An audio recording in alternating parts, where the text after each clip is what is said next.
Ngayong taon, parang mas exciting ang nakita kong mga entries ngayon.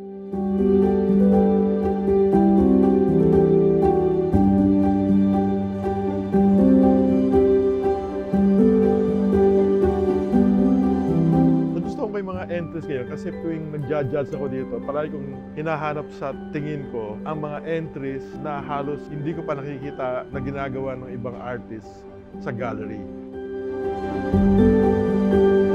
Ngayon, makikita mo na maraming mga highly talented young painter at makikita mo yung struggle nila sa art nila na very strong ang artistic motivation.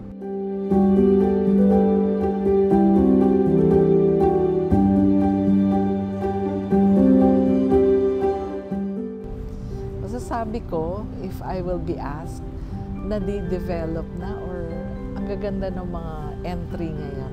Nahirapan kami mag-judge actually. So my judgment has been basically based on visual impact. So it's really a personal impact on my part, how I look at the art and how it relates to my experience and my perception.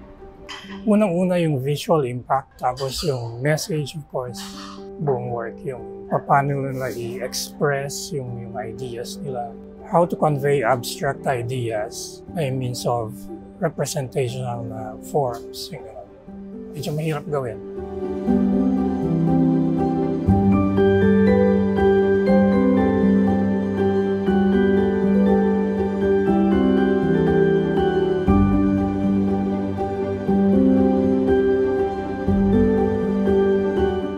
Malaki ang tulong ng GSIS. Unang-una, nagkakaroon ng pagkakataon yung mga artists na makapagpakita ng kanilang trabaho at definitely, kung sakaling mananalo sila, malaking tulong ito sa kanilang exposure at malaking inspirasyon.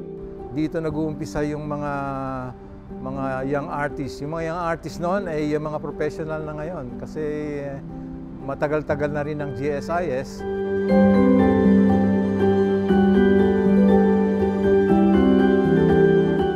Every entries na I'm amazed talaga, nasusurprise ako. Their craftsmanship, their expression, their identities, every time changing their works, their style, the uniqueness of their style, talagang they present their passion and their talent. Because talagang Pilipino, we can say ating kababayan is world-class talaga artist.